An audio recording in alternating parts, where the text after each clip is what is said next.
நண்பர்களே, அன்பான வணக்கங்கள். இந்த உலகத்துல வாழ்கிற பல பேரை பார்த்தோம்னா, இந்த ஒரு முக்கியமான காரணத்தினால மட்டுமே தன் வாழ்க்கையில் உள்ள அனைத்து சந்தோஷங்களையும் இழந்து தவித்துக் கொண்டு இருக்கிறார்கள். அது என்ன காரணம் என்று புரிந்து கொள்ள வாங்க இன்றைய கதையை கேட்கலாம்.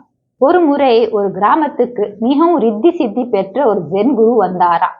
அவர் ஒரு வரத்தை யாருக்காவது கொடுத்தால் அந்த வரம் நிச்சயமாக பலித்து விடுமா.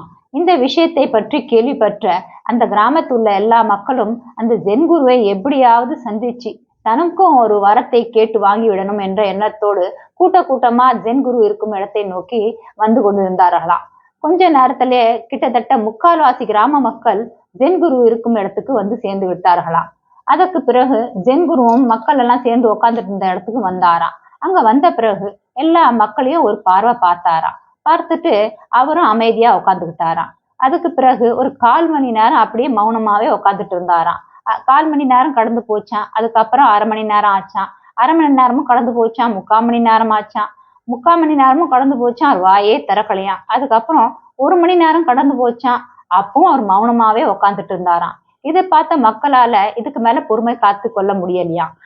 ஒருத்தருக்கு ஒருத்தர் பேச ஆரம்பிச்சாங்களாம். வந்து கிட்டத்தட்ட 1 மணி நேரத்துக்கு மேல ஆகுது. இந்த ஜென் குரு என்ன வாயை திறந்து எதுவுமே பேச மாட்டேங்கிறாரு. எவ்வளவு நேரம் தான் இவ்வளவு அமைதியாக உட்கார்ந்துகிட்டு இருப்பாரு. நாமளும் எவ்வளவு நேரம் இந்த மாதிரி மௌனமா உட்கார முடியும். நமக்கு இது பழக்கமே கிடையாதே அப்படின்னு பேச ஆரம்பித்தாங்களாம். அதுல ஒரு நபர் என்ன பண்ணாராம், அங்க இருந்து கூட்டத்துல இருந்து எழுந்து போய் ஜென் குரு பக்கத்துல உட்கார்ந்திருந்த ஒரு சீடர்கிட்ட கேட்டாராம். உங்களுடைய குரு எப்பதான் வாயை திறந்து பேசுவாரு? அவர் பேசுவாரா பேச மாட்டாரா? நாங்கெல்லாம் இப்படியே உட்கார்ந்துட்டு இருக்கணுமா அப்படின்னு கேட்டாராம். அதை கேட்ட ஜென் குருவின் சீடர் சொன்னாராம், நீங்க கவலைப்படாதீங்க, கொஞ்சம் பொறுமையா உட்காருங்க. குருவுக்கு தெரியும் அவர் எப்போ வாயை திறந்து பேசணும்னு, அப்போ அவர் பேசுவாரு அப்படின்னு அந்த சீடர் சொல்லவும் அந்த நபர் எதுவும் பேசலையா.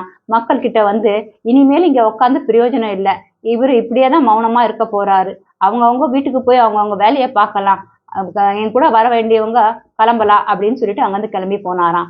சில பேர் மட்டும் அங்கேயே உட்காந்துட்டு இருந்தாங்களாம். சரி பார்க்கலாம், ஜென் குரு ஏதாவது பேசுறாரா, மௌனத்தை கலைக்கிறாரா, ஏன்னா அவர் வரம் கொடுத்தா அது பலிக்கும்னு சொல்றாங்களே, வரத்தை வாங்கிட்டு போலான்னு பல பேர் அப்படியே உட்காந்துக்கிட்டே இருந்தாங்களாம். இருந்தாலும் காலையில இருந்து மதிய வேலை வந்து விட்டதாம். ஆனா ஜென் குரு வாயை திறக்கவே இல்லையா. அதுக்கு பிறகு முக்கால்வாசி கூட்டம் அங்கிருந்து கிளம்பி அவங்க வீட்டுக்கு தன்னுடைய வேலையை பார்க்கறதுக்காக கிளம்பி போய் விட்டார்களாம். அந்த இடத்தில் பார்த்தால் வெறும் 5 நபர்கள் மட்டும் உட்கார்ந்துட்டு இருந்தாங்களாம். அந்த 5 நபரை பார்த்து குரு தன்னுடைய மௌனத்தை கலைத்தாராம். மௌனத்தை கலைத்து பேச தொடங்கினாராம். அவங்கள பார்த்து சொன்னாராம், இந்த உலகத்துல நாம எதையாவது சாதிக்கணும்னு நினைத்தா, வெற்றி பெற வேண்டும் நினைத்தா, ஏன் நம்ம குடும்ப வாழ்க்கையில் நிம்மதியும் சந்தோஷத்தையும் பெற வேண்டும் என்று நினைத்தால் நமக்குள்ள கடல் போல பொறுமையை ரொம்பவும் அவசியம் அப்படின்னு சொன்னாராம்.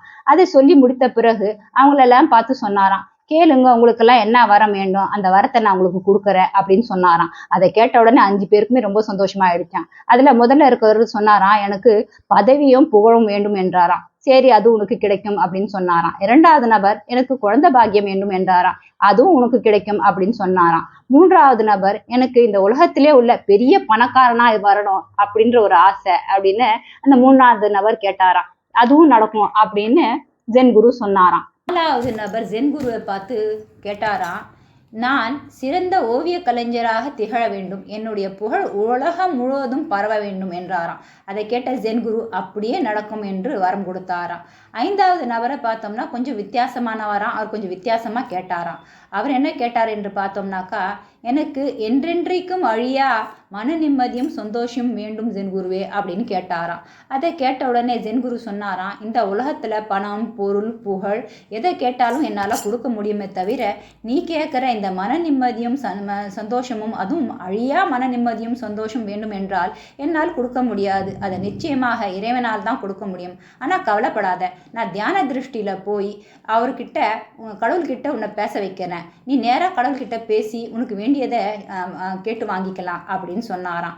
அதை கேட்ட உடனே அந்த 5வது நபருக்கு ரொம்ப சந்தோஷமாயிடுதான். அந்த 5வது நபர் ஆனந்தத்திலையும் பேரானந்தத்திலையும் அப்படியே உட்காந்துட்டாராம். ஆனா இந்த 4 பேரும் அதை கேட்ட உடனே அவங்களால இதை தாங்க முடியலையாம். அவங்க 4 பேரும் யோசனை பண்ணாங்களாம், கடவுள்கிட்ட இந்த நபர் நேராக பேச போகிறானா, கடவுள் இவங்கிட்ட பேச போகிறாரா, அப்போ கடவுள் இவருக்கு எதெல்லாம் கொடுக்க போகிறாரோ, என்னெல்லாம் கொடுக்க போகிறாரோ, என்னத்தெல்லாம் அள்ளி கொடுக்க போகிறாரோ, இவன் வேற என்னெல்லாம் கேட்க போகிறானே தெரியலையே அப்படின்னு 4 பேரும் குழம்பி கொண்டு இருந்தாங்களாம். 4 பேரும் சேர்ந்து முடிவு செய்தார்களாம். சரி, என்னதான் ஆகுதுன்னு பார்க்கலாம், நாம 4 பேரும் இங்கேயே உக்காரலாம், கடவுள்கிட்ட இவன் பேசின பிறகு இவனுக்கு என்னவெல்லாம் கிடைக்குது என்று பார்த்துட்டு அதுக்கு பிறகு இங்கிருந்து செல்லலாம் என்று முடிவு செய்து 4 பேருமே அங்கேயே உட்கார்ந்து கொண்டார்களாம்.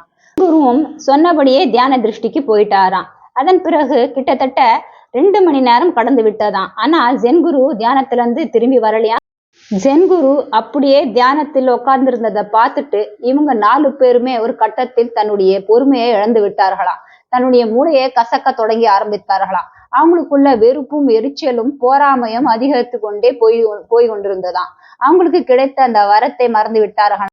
அந்த வரத்தால் அவங்க வாழ்க்கையில ஏற்படக்கூடிய சந்தோஷத்தை எல்லாம் மறந்து விட்டு பைத்தியம் போல புலம்பி கொண்டு இருந்தார்களாம். ஆனா அந்த 5வது நபரோ, ஜென் குரு உன்னை கடவுள்கிட்ட பேச வைக்கிறேன் என்று சொன்ன நொடி முதலே அவரு பேரானந்தத்தில் மூழ்கி விட்டாராம். நினைத்து பார்த்தாரா, இந்த பூமியில எத்தனையோ ரிஷி முனிகள், சன்னியாசிகள் வாழ்நாள் முழுவதும் கடவுளை அடைவதற்காக தன்னுடைய வாழ்க்கையை அர்ப்பணித்து விடுகிறார்கள். கடவுளுடைய கண் பார்வை கிடைக்காதா, கடவுளுடைய தரிசனம் நமக்கு கிடைத்து விடாதா என்று ஏங்கி கொண்டு இருக்கும் இந்த உலகத்துல கடவுளே நம்ம கிட்ட பேச போறாருன்னா இதுக்கு மேல நமக்கு ஒரு பாக்கியம் கிடைக்குமா? நாம எந்த ஜென்மத்துல எவ்வளவு தவம் செய்தோமோ, என்னெல்லாம் புண்ணிய காரியங்கள்லாம் செய்தோமோன்னு தெரியல, அதனால்தான் நமக்கு இந்த பாக்கியம் கிடைத்திருக்கு என்று நினைத்து அவரு பேரானந்தத்தில் மூழ்கி விட்டாராம். தன்னையே மறந்து விட்டாராம். அந்த மாதிரி ஒரு பேரானந்தத்தில் உட்கார்ந்து அந்த ஆனந்தத்தை அனுபவித்து கொண்டு இருந்தாராம். அந்த 4 நபர்கள் படும் கஷ்டத்தை பார்த்து அதிலிருந்த ஒரு ஜென் சீடர் சொன்னார்களாம், இந்த 4 பேருமே பெரிய முட்டாள்களால இருக்கிறாங்க, இவங்களுக்கும் இல்ல வரம் கிடைத்திருக்கு, அந்த வரத்தை வைத்து இவங்க வாழ்நாள் முழுவதும் எவ்வளவு சந்தோஷமா இருக்கலாம், அதை மறந்து விட்டு இப்படி பைத்தியக்காரன் போல புலம்பிக் கொண்டே இருக்கிறார்களே என்று சொல்லி சிரித்தாராம். எனவே நண்பர்களே, இந்த உலகத்துல வாழ்கிற பல பேரை பார்த்தோம்னா இந்த கதையில் வந்த 4 நபர்களை போலதான் வாழ்க்கையை வாழ்ந்து கொண்டிருக்கிறாங்க. கடவுள் நமக்கு என்ன கொடுத்திருக்காரு, நம்மகிட்ட என்ன இருக்குது, அதை பத்தி நம்ம ஒரு நாளும் யோசித்து பார்ப்பதும் கிடையாது.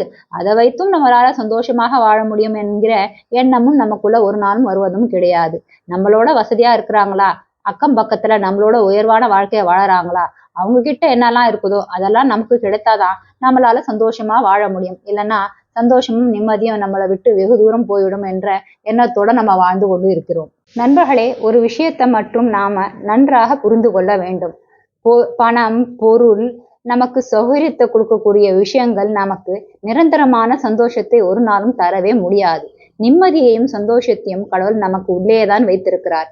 அதை வெளியே எப்படி கொண்டு வர்றது, அதை எப்படி அனுபவிக்கிறது என்றதே ஒரு பெரிய கலை. அந்த கலையை கற்றுக்கொள்ள வேண்டும் என்றால் நாம செய்யக்கூடியது ஒரே ஒரு விஷயம்தான். முடிந்த அளவுக்கு இறை நாமத்தை சொல்லி கொண்டே இருக்க வேண்டும். இறை நாமத்தை சொல்ல சொல்ல நம்ம மனசுல இருக்கிற ஆசைகள் எல்லாம் குறைந்து கொண்டே வரும். அது மட்டும் இல்ல, நம்மளை நாம இறைவனிடத்திலே சமர்ப்பணம் செய்து விட்டோம் என்றால் நம்ம மனசு ஒரு பக்குவமான நிலைக்கு வந்துவிடும்.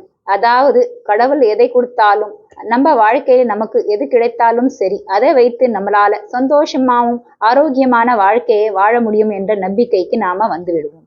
மீண்டும் ஒரு நல்ல கதையுடன் உங்களை சந்திக்கிறேன். அது வரைக்கும் மகிழ்ச்சியாக இருங்கள். மற்றவர்களையும் மகிழ்ச்சியுடன் வைத்துக் கொள்ளுங்கள்.